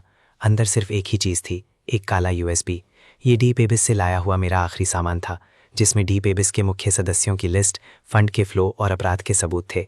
उस साल इसी की मदद से मैंने गवाह सुरक्षा हासिल की थी, पर वो रहस्यमय आदमी। मैं पहले से ही मुख्य कारोबार में गहराई से शामिल था। वो रूसी रिकॉर्डिंग ही सबूत थी। अगर ये सबूत सार्वजनिक हो गया तो गवाह सुरक्षा समझौता रद्द हो जाएगा। मुझे इंटरपोल के हाथों गिरफ्तार होने का खतरा होगा, और उससे भी बुरी बात, लियो परिवार भी इसमें फंस जाएगा। मैं ऐसा होने नहीं दे सकता। मैंने फ़ोन उठाकर जाओ ब्रिगेड का नंबर मिलाया। जाओ ब्रिगेड, मुझे तुम्हारी मदद चाहिए एक बात पता करने में। क्या बात? 15 साल पहले डीप एबिस खत्म होने के बाद कितने मुख्य सदस्य बचे थे? ठीक है, फ़ोन पर देर तक चुप्पी रही। अचानक ये क्यों पूछ रहे हो? क्योंकि शायद मेरा सामना किसी पुराने दुश्मन से हो गया है। जाओ ब्रिगेड बहुत तेज था। उसी दिन दोपहर ही मुझे जवाब मिल गया। इंटरपोल की लेटेस्ट फाइल के मुताबिक डीप एबिस खत्म होते वक्त उसके मुख्य सदस्य वो इंटेलिजेंस नेटवर्क और विदेशी ऑपरेशन संभालता था। 15 साल पहले जब पूरी घेराबंदी हुई, सबको लगा वो मर गया, पर असल में वो अब भी जिंदा है और हमें पूरा शक है कि वो चुपचाप अब भी सक्रिय है। जाओ ब्रिगेड की आवाज गंभीर हो गई। गूफान, तुम्हें कोई खबर मिली क्या? मैंने जवाब देने की बजाय पूछा, भूत की असली पहचान पता चली? नहीं, डीप एबिस का ऑर्गेनाइजेशन बहुत टाइट था। मुख्य सदस्य एक दूसरे से सिंगल लाइन कनेक्शन में जुड़े थे, कोड नेम इस्तेमाल करते थे। फाउंडर पकड़े जाने से पहले ही खुदकुशी करके सारे राज अपने साथ ले गया, इसलिए भूत की असली पहचान आज तक रहस्य है। फोन काटकर मैं स्टडी रूम में बैठा छत को घूरता रहा। भूत, ये कोड नेम मुझे बहुत अच्छे से पता। डीप एबिस में मैं सिर्फ बाहरी एनालिस्ट था, मुख्य सदस्यों का असली चेहरा कभी नहीं देखा, पर भूत की कहानियां सैकड़ों बार सुनी थीं। कहते हैं उसने कभी अपनी हार नहीं देखी। कहते हैं वो एक ही रात में किसी देश की अर्थव्यवस्था तबाह कर सकता है। कहते हैं वो बिना पलक झपकाए हत्या कर देता है। कहते हैं वो डीप एबिस का सबसे खतरनाक इंसान है, और अब वही शख्स मुझे ढूंढ चुका है। 3 दिन बाद शहर में इंटरनेशनल फाइनेंस समिट। ल्यू ग्रुप को जैसा सोचा था वैसा ही साझेदारी का ऑफर आया। दूसरी पार्टी केमन आइलैंड्स में रजिस्टर्ड एक इन्वेस्टमेंट फंड थी जिसका नाम था फीनिक्स कैपिटल। इसका सारथी 30 कुछ साल का जवान इंसान था, चेहरा ठंडा सुंदर, आंखों में तेजी। नाम था शेनमो, शेन वानशान का बेटा। शेन वानशान ने लियू परिवार छोड़ने के बाद विदेश में चुपके से एक शादी की और एक बेटा हुआ। ये शेनमो हमेशा यूरोप में ही पला बढ़ा। हार्वर्ड बिजनेस स्कूल से पढ़ाई की, वॉल स्ट्रीट में कुछ साल काम किया, फिर अपना फीनिक्स कैपिटल बनाया। वो लियू परिवार से साझेदारी करने आया है नई एनर्जी में। लियू रुयान ने साझेदारी वाला प्रस्ताव मुझे दिया। उसके पास एक बहुत परिपक्व सोलर टेक्नोलॉजी है। लियू ग्रुप के साथ मिलकर घरेलू मार्केट डेवलप करना चाहता है। मैंने प्लान देखा है, बहुत प्रोफेशनल है, कोई खामी नहीं दिखती। मैंने प्रपोजल खोलकर पन्ना पन्ना पढ़ा। सच में बहुत प्रोफेशनल था, डेटा भी पक्का, लॉजिक भी सख्त, रिस्क असेसमेंट भी सही जगह पर। अगर मुझे शेन वानशान का बेटा होने का ना पता होता तो मैं भी शायद सोचता ये सच में एक अच्छा निवेश प्रोजेक्ट है, पर उस भूत वाली कॉल ने मुझे सतर्क करना जरूरी बना दिया। ये प्रोजेक्ट अभी साइन मत करो, मुझे जांच के लिए वक्त चाहिए। तुम्हें शक है शेन वानशान अभी अभी जेल गया, उसका बेटा तुरंत साझेदारी करने आ गया? ये संयोग थोड़ा ज्यादा नहीं लगता? लियू रुयान थोड़ी देर चुप रही, फिर सिर हिलाया। तुम्हारी बात मानती हूं। अगले 2 हफ्ते मैंने पूरी लगन से शेनमो की जांच शुरू की। उसका बायोडेटा बिल्कुल सफेद कागज जैसा साफ था। हार्वर्ड ग्रेजुएट, वॉल स्ट्रीट में काम, वतन लौटकर बिजनेस शुरू किया। फीनिक्स कैपिटल के निवेश रिकॉर्ड भी बेहतरीन थे, कई प्रोजेक्ट्स में अच्छा रिटर्न। इतना साफ कोई इंसान जो वॉल स्ट्रीट में रह चुका हो, उसका कोई राज ना हो, ऐसा संभव नहीं। या तो वो सचमुच साफ है या फिर बहुत ही साफ सफाई से सब कुछ छुपाया है। मैंने विदेश में अपने नेटवर्क को गहराई में उतरने को कहा। आखिरकार एक बहुत ही मामूली जगह पर एक सुराग मिला। फीनिक्स कैपिटल की शुरुआती फंडिंग स्विस बैंक से लिए लोन से आई थी, जिसका गारंटर था एक इंसान जिसका नाम था पीटर चैंग। ये नाम डीप एबिस की लिस्ट में मौजूद था। ये यूरोप में डीप एबिस का फंड मैनेजर था, मनी लॉन्ड्रिंग और फंड मैनेजमेंट संभालता था। डीप एबिस खत्म होने के बाद पीटर चैंग गायब हो गया, उसका अकाउंट भी फ्रीज हो गया। पर अगर शेनमो का उससे कोई कनेक्शन है तो इसका मतलब शेनमो सिर्फ शेन वानशान का बेटा नहीं है। हो सकता है वही भूत हो। जब मैंने ये खोज जाओ ब्रिगेड को बताई, उसकी प्रतिक्रिया मेरी सोच से भी ज्यादा तेज थी। तुम कितने प्रतिशत श्योर हो? 80%। 80 काफी नहीं है, हमें पक्के सबूत चाहिए। तो फिर उसे खुद गलती करने का इंतजार करना होगा। कैसे? शिकार आकर्षित करो। मैंने लियू रुयान से जवाब भिजवाया। सोलर प्रोजेक्ट में हमें दिलचस्पी है, आगे बात करना चाहेंगे। शेनमो जल्दी ही जवाब देकर लियू एस्टेट में मिलने का प्रस्ताव देता है। मिलने वाले दिन शेनमो ने गहरे स्लेटी सूट पहना, सुनहरी फ्रेम का चश्मा लगाया, बड़ी शालीनता से पेश आया। अगर उसकी असलियत ना पता होती तो सोचता ये कोई विदेश से लौटा साफ सुथरा एलीट है। लियू टोटल, आपकी बड़ी तारीफ सुनी है। वो मुस्कुराते हुए लियू रुयान से हाथ मिलाकर मुड़ा। ये मेरे पति गूफान है। लियू रुयान ने परिचय दिया। शेनमो की नज़र मुझ पर आम शिष्टाचार से ज्यादा देर तक टिकी रही। मिस्टर गू बहुत खुशी हुई मिलकर। उसकी हथेली की पकड़ आम इंसान से कहीं ज्यादा ताकतवर लगी, जैसे उसने कोई फाइटिंग सीखी हो। इससे मेरा शक और गहरा हो गया। एक वॉल स्ट्रीट एलीट को इतनी। उसका प्रस्ताव लगभग बेदाग था, कोई खामी नहीं मिली। लियू रुयान ने हमारी पहले से तय स्ट्रैटेजी के तहत हल्की सी दिलचस्पी दिखाई, पर कुछ तकनीकी सवाल भी उठाए। हर सवाल का जवाब उसने एकदम बेदाग ढंग से दिया। मीटिंग खत्म होने के बाद मैंने उसे गेट तक छोड़ा। मिस्टर शेन, मुझे एक निजी सवाल पूछना है। पूछिए। आपके पापा शेन वानशान के बारे में आप कितना जानते हैं? उसकी मुस्कान थोड़ी देर के लिए हिली, फिर जल्दी ठीक हो गई। मुझे पता है उन्होंने कुछ गलत काम किए। ये उनका एंगल है, ये मेरा है। मैं उनके किए का बचाव नहीं करता, ना ही उनकी साजिशों में शामिल होना चाहता हूं। तो तुम लियू परिवार से साझेदारी सिर्फ बिजनेस के लिए ही करने आए हो? और क्यों? उसने मुझे देखा, आंखों में कुछ साफ ना होने वाला भाव था। मिस्टर गू, आप शायद मुझे लेकर बहुत सतर्क हैं। मैं बस सावधान हूं। समझ सकता हूं। उसने सिर हिलाया। तो अब मैं ज्यादा वक्त नहीं लूंगा। लियो परिवार से साझेदारी की उम्मीद रखता हूं। वो कार में बैठकर निकल गया। मैं गेट पर खड़ा उसकी जाती हुई गाड़ी देखता रहा। दिल में बेचैनी बढ़ती जा रही थी। ये इंसान बहुत शांत है, इतना शांत कि अजीब लगता है। शेनमो के जाने के तीसरे दिन लियू रियान को एक अजीब सा फोन आया। ये लियू जेंगहोंग की कॉल थी, जेल से। जेल में अचानक दिल का दौरा पड़ा। कल रात ही उनकी मौत हो गई। लियू रुयान बिल्कुल जड़ हो गई। उसे लगता है तुम लोगों ने उसके पापा की जान ली। लियू जेंगहोंग की आवाज़ कांप रही थी। रुयान, मेरी बात सुनो। शेनमो बेहद क्रूर आदमी है। इसने विदेश में इतने सालों में ना जाने कितना खून बहाया है। तुम बिल्कुल उससे साझेदारी मत करो। फोन अचानक कट गया। लियू रुयान ने फिर से डायल किया। जेल से जवाब आया कि लियू जेंगहोंग को वापस सेल में ले जाया गया। अभी वो फ़ोन नहीं कर पाएगा। ये खबर उसने मुझे स्टडी रूम में जब बताई, मैं तब डेटा देख रहा था। शेन वानशान मर गया। मेरी उंगलियां कीबोर्ड पर जम गईं। लियू रुयान का चेहरा एकदम सफ़ेद पड़ गया। जेल वालों ने कहा नेचुरल डेथ है। Natural death? मैं ठंडी हंसी हंसा। बहुत बड़ा संयोग है। अभी 3 महीने पहले ही जेल गया। उसका बेटा ठीक इसी वक्त साझेदारी करने पहुंच जाता है। तुम्हें लगता है ये मर्डर है? लगता नहीं, पक्का लगता है। मैंने शेन वानशान का हेल्थ रिकॉर्ड निकाला। वो स्विट्जरलैंड में हर साल हेल्थ चेकअप कराता था। दिल में कोई परेशानी नहीं थी। जेल जाते वक्त की मेडिकल रिपोर्ट भी उसके दिल की सेहत अच्छी बता रही थी। एक सेहतमंद दिल वाला इंसान 3 महीने में अचानक हार्ट अटैक से कैसे मर सकता है? तो वो कैसे मरा? नहीं पता, पर शेन मो को जरूर पता होगा। मैंने कंप्यूटर बंद करके खड़े होकर कहा, लियू रुयान, अब से तुम और बच्चों को सुरक्षा बढ़ानी होगी। मुझे शक है शेन मो यहीं नहीं रुकेगा। तुम्हें लगता है वो क्या करेगा? नहीं पता, पर भूत का तरीका है, वो कभी किसी को जिंदा नहीं छोड़ता। लियू रुयान का चेहरा और सफ़ेद पड़ गया। मुझे डर लग रहा है। मैं उसके पास जाकर गले लगा लिया। डरो मत, मैं हूं ना।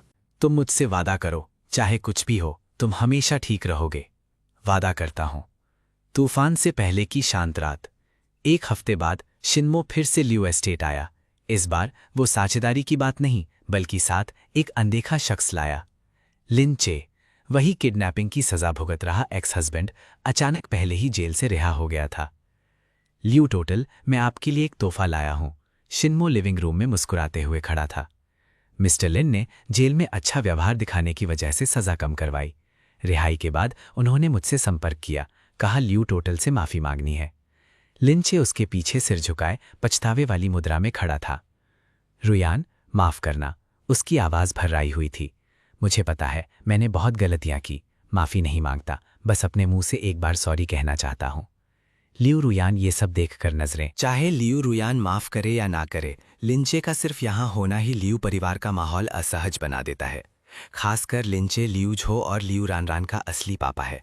खून का रिश्ता हमेशा सबसे उलझी हुई गांठ रहती है। मिस्टर लिन, तुम्हारी माफी मुझे मिल गई। लियू रुयान की आवाज ठंडी थी। पर मैं इसे स्वीकार नहीं करती। जो तुमने किया वो सिर्फ एक सॉरी से मिट नहीं सकता। लिंचे की आंखों से आंसू गिरे। मुझे पता है, मुझे पता है। शेनमो ने बीच में बात संभालते हुए कहा, लियू टोटल, मिस्टर लिन सच में पछता रहे हैं। जेल में उनका व्यवहार बहुत अच्छा रहा। उन्होंने एक पश्चाताप डायरी भी लिखी, अपने दिल के सफ़र को बयां किया। मुझे लगता है उन्हें एक नया मौका दिया जाए। ये बच्चों के लिए भी एक मौका होगा। कैसा मौका? लियू रुयान की आवाज़ अचानक बदल गई। बच्चों को दोबारा किडनैप होने का मौका। लिंचे का चेहरा। अब वो सिर्फ भरपाई करना चाहता है। भरपाई। मैं खुद को रोक नहीं पाया। किस चीज से भरपाई करेगा? जो उसने 40 लाख का कर्ज चुकाना है उससे, या बिकने वाली उसकी वो पश्चाताप डायरी से? लिंचे का शरीर हल्का सा कांपा। शेनमो ने मेरी तरफ देखा, आंखों में एक पल के लिए ठंडक चमकी, फिर जल्दी गायब हो गई। मिस्टर गू सही कह रहे हैं, पैसों की बात सच में एक समस्या है। उसने अपने ब्रीफकेस से एक स्लिप निकाली। ये 40 लाख मैंने मिस्टर लिन की तरफ से चुका दिए। लिविंग रूम में सन्नाटा छा गया। लियो रोयान ने मुझे देखा, मैंने उसे। ये लिंचे के आने से भी ज्यादा तीखा कदम था। शेनमो का लिंचे की तरफ से पैसा चुकाना ऊपरी तौर पर तो एक अच्छा काम था, असल में ये लियू परिवार के सामने अपनी अच्छाई दिखाना भी था, और साथ ही ये संकेत भी देना कि उसके पास बहुत पैसा है, अगर लियू परिवार को पैसों की जरूरत हो तो। शेनमो की मुस्कान वैसी ही रही। मैं तो बस मिस्टर लिन की मदद करना चाहता था।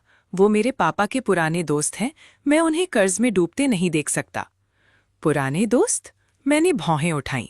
तुम्हारे पापा शैन वानशान और लिंचे दोस्त हैं? कह सकते हैं, शेनमो ने हल्के से कहा। उनका विदेश में कुछ आना जाना रहा है। इस बात में बहुत जानकारी छुपी थी। शैन वानशान और लिंचे का आना जाना, इसका मतलब है लिंचे के उस साल विदेश जाकर इलाज कराने की बात सिर्फ अपने आर्ट असिस्टेंट के साथ अकेले वक्त बिताना नहीं थी। बहुत मुमकिन है उसका शैन वानशान से भी कोई मिली भगत रही हो, और शेनमो का आज लिंचे को लाना सिर्फ माफी के लिए नहीं था, बल्कि एक संदेश देने के लिए भी था।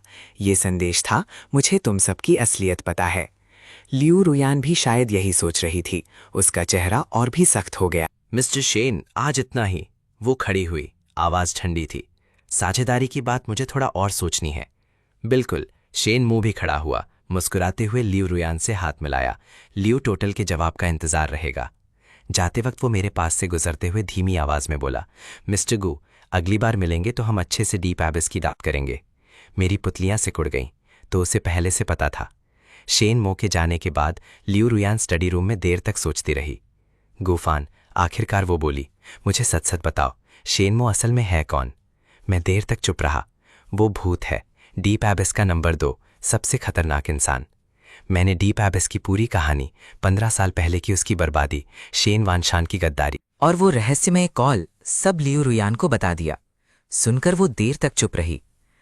तो तुम्हारा लियू परिवार में आना शुरुआत में शेन वानशान की जांच के लिए था? उसने मुझे देखा।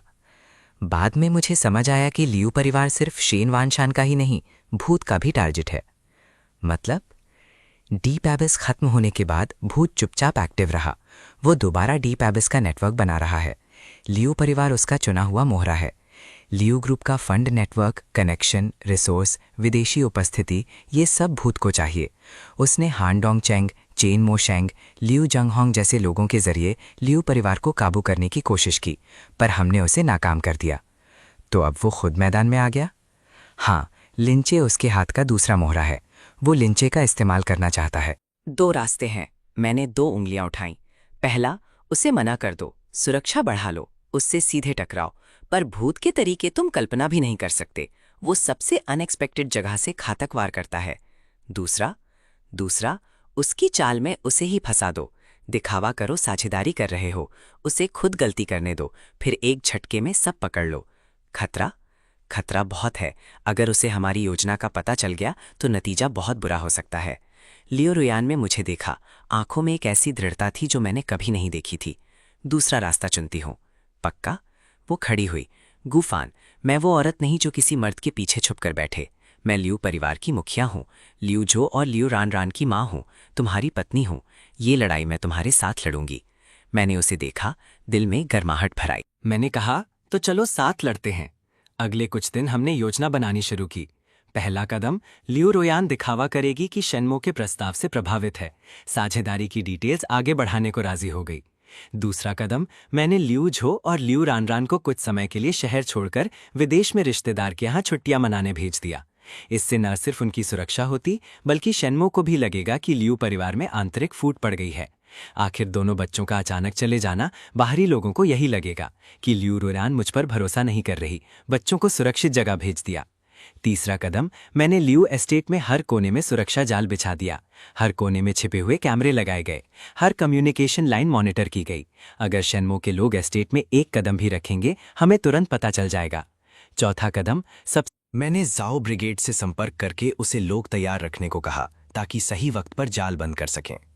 सब तैयार होने के 2 हफ्ते बाद शेनमो फिर से लियू एस्टेट आया। इस बार वो पूरा साझेदारी एग्रीमेंट लाया। लियू टोटल ये फाइनल वर्जन का एग्रीमेंट है। उसने फाइल लियू रुयान के सामने रखी। कोई परेशानी ना हो तो हम साइन कर सकते हैं। लियू रुयान ने प्रस्ताव खोलकर पन्ना पन्ना देखा। मैं बगल में बैठा, नजरें लगातार शेनमो पर टिकी रहीं। उसके चेहरे पर बड़ी शांति थी, यहाँ तक कि थोड़ी बेफिक्री भी थी। पर मैंने नोटिस किया कि उसकी उंगलियां बार बार मेज पर हल्की सी टकटक कर रही थीं। वो किसी कोड जैसा था। क्या वो किसी से बात कर रहा था? मैंने चुपके से फोन में सिग्नल डिटेक्टर खोला। पता चला लिविंग रूम में एक अनजान सिग्नल। लिविंग रूम का माहौल एकदम जम गया। मिस्टर, ये सवाल थोड़ा अनुचित है। उसकी मुस्कान वैसी ही रही, पर आंखें ठंडी पड़ चुकी थीं। मैं बस उत्सुक हूं। मैं खड़ा होकर उसके सामने आया। शेन वानशान स्विट्जरलैंड में हर साल हेल्थ चेकअप कराता था। दिल में कोई प्रॉब्लम नहीं थी। जेल जाते वक्त की रिपोर्ट भी बताती थी उसका दिल एकदम सेहतमंद था। एक हेल्दी इंसान 3 महीने में अचानक हार्ट अटैक से कैसे मरेगा? दुनिया में अजीब बातें होती हैं। शेनमो का लहजा एकदम सपाट रहा। क्या सचमुच? मैंने जेब से फोन निकालकर एक फाइल खोली। ये जेल के अंदर से लिया गया सीसीटीवी फुटेज है। शेन वानशान की मौत वाली रात एक गार्ड उसकी सेल के पास से गुजरा था। ये गार्ड उसकी पापा की मौत के अगले ही दिन इस्तीफा दे चुका था। शेनमो मुझे घूरता रहा। आंखों में एक पल के लिए कातिल भाव आया, पर उसने तुरंत उसे दबा लिया। मिस्टर गू, तुम्हारी कल्पना शक्ति बहुत तेज है। वो खड़ा हुआ। पर तुम्हारे पास कोई सबूत नहीं है। मैंने फोन स्क्रीन उसकी तरफ मोड़ी। वो गायब गार्ड मैंने ढूंढ लिया। वो साउथ ईस्ट एशिया में छिपा था। जाओ ब्रिगेड के लोग उसे वापस ले आए। अब वो गवाही देने को तैयार है कि तुमने ही उसे कहा था कि शैन वानशान को जहर दे। शेनमो का चेहरा पूरी तरह बदल गया। शेनमो, या मुझे तुम्हें भूत कहना चाहिए। मेरी आवाज बिल्कुल शांत थी। तुम वतन साझेदारी के लिए नहीं लौटे, तुम बदला लेने आए हो। तुम्हें लगता है डीप एबिस को तुम्हारे पापा ने ही बर्बाद कराया, इसीलिए तुमने उसे मार दिया। पर तुम्हारा असली टारगेट शैन वानशान नहीं था। तुम्हारा टारगेट लियू परिवार है, क्योंकि तुम्हारे हिसाब से लियू परिवार ने ही इंटरपोल को खबर दी थी। शेनमो की पुतलियां सिकुड़ गईं। तुम? हाँ, मैंने सिर हिलाया। 15 साल पहले मैंने ही डीप एबिस की मुख्य जानकारी इंटरपोल को दी थी, क्योंकि मैंने उस संगठन की असलियत देखी थी। वो कोई इंटेलिजेंस नेटवर्क नहीं था, बल्कि एक क्राइम संगठन था। तुम लोग मनी लॉन्ड्रिंग करते थे, ड्रग्स बेचते थे, हथियार बेचते थे। तुम्हारे हाथ खून से रंगे हुए थे। तो बदला लेना है तो मुझसे लो। शेनमो मुझे घूरता रहा। आंखों में कातिल भाव बढ़ता जा रहा था। गू येशो, उसने धीरे से मेरा नाम लिया। तो असल में तुम हो? हाँ, मैं ही हूं। तुम्हें पता है मैं तुम्हें कब से ढूंढ रहा हूं? 15 साल? हाँ, 15 साल। शेनमो ने होठों के कोने से हल्की सी हिंसक मुस्कान दी। मैंने 15 साल लगाए, आखिरकार तुम्हें ढूंढ ही लिया। उसने सूट की जेब से। पर मेरे चेहरे पर कोई बदलाव नहीं आया। दबाओ, मैंने कहा। शिन्मो जम गया। दबाओ, मैंने फिर से कहा। देखो क्या होता है। शिन्मो की उंगली डिटोनेटर पर पहुंची। पर उसने दबाया नहीं। तुम्हें लगता है मुझे पता नहीं चला? तुमने एस्टेट के नीचे बारूद बिछाई है, ये मुझे 3 दिन पहले ही पता चल गया था। वो सारा बारूद जाओ ब्रिगेड के लोगों ने पहले ही निष्क्रिय कर दिया है। तुम दबाओगे तो कुछ नहीं होगा। शेनमो का चेहरा आखिरकार लोहे जैसा काला पड़ गया। यह असंभव है। मैंने जेब से वॉकी टॉकी निकाला। जाओ ब्रिगेड, जाल बंद करो। एस्टेट का गेट धक्के से खुला। जाओ ब्रिगेड पूरी तरह लेस स्पेशल पुलिस के साथ अंदर घुसा। शेनमो भागने की कोशिश करता है, पर 2 स्पेशल पुलिस उसे जमीन पर दबा देते हैं। ले जाते वक्त उसने मुड़कर एक बार मुझे देखा। उस नजर में हार का गुस्सा भी था और एक अजीब सी राहत भी। गु ये जो, उसने धीरे से कहा, तुम्हें लगता है तुम जीत गए? मैं नहीं जीता, मैंने कहा, पर तुम भी हारे। वो हंसा। हंसी में पागलपन का भाव था। खेल अभी खत्म नहीं हुआ है। उसके ऊपर शेन वानशान से भी ज्यादा इल्जाम लगे। सुनवाई वाले दिन लियू रुयान नहीं गई। उसने घर पर रहकर लियूजो और लियू रानरान के साथ गेम खेलना चुना। मम्मी, वो बुरा आदमी कितने साल की सजा पाएगा? लियूजो ने पूछा। बहुत लंबे साल। तो क्या वो फिर बाहर आएगा? नहीं। लियूजो ने सिर हिलाया, फिर से गेम खेलने लगा। लियू रानरान पास आकर धीरे से पूछी, मम्मी, स्टेपफादर सच में उस डीप एबिस वाले थे? लियू रुयान ने मेरी तरफ देखा। मैं दरवाजे पर टिका मुस्कुरा रहा था। थे, लियू रुयान ने कहा, पर वो तुम्हारे स्टेपफादर भी तो हैं। लियू रानरान थोड़ा सोचकर हंसी। बस इतना काफी है।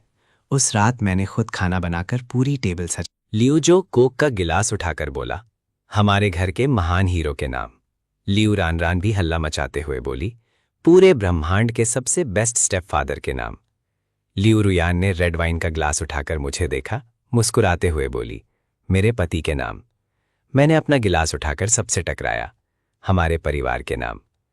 बाहर शहर का आसमान पटाखों से जगमगा उठा। चमकीली रोशनी खिड़की पर पड़ी, चारों चेहरों की मुस्कान झलक रही थी। रात गहरी हो चुकी थी, बच्चे सो गए। मैं और लियू रुयान बालकनी में बैठे दूर पटाखे देख रहे थे। उसने अचानक मुझसे पूछा, शेनमो ने कहा था खेल अभी खत्म नहीं हुआ, इसका क्या मतलब है? मैं देर तक चुप रहा। मुझे नहीं पता, पर मैं तैयार रहूंगा। किस चीज की तैयारी? तुम्हें और बच्चों को बचाने की तैयारी। लियू रुयान मेरे कंधे पर टिककर आंखें बंद कर ली। गुफान, कभी कभी मैं सोचती हूं, अगर उस साल वो सारी परेशानियां ना होती तो क्या हम मिलते? ये सवाल तो तुमने पहले पूछा था, पता है, पर एक बार और सुनना चाहती हूं। मैं हंसा, उसे कसकर गले लगाया। नहीं मिलते। क्यों?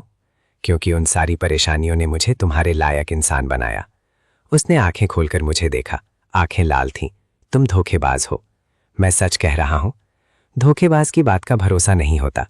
तो क्या तुम्हें भरोसा है? वो देर तक चुप रही, फिर बोली, भरोसा है, हमेशा से। दूर शहर की रोशनियां रात के अंधेरे में टिमटिमा रही थीं। लियू एस्टेट की लाइट भी जल रही थी। यही तो हमारा घर था, और मैं अब भी पूरे शहर का सबसे बेहतरीन सोफा सोफी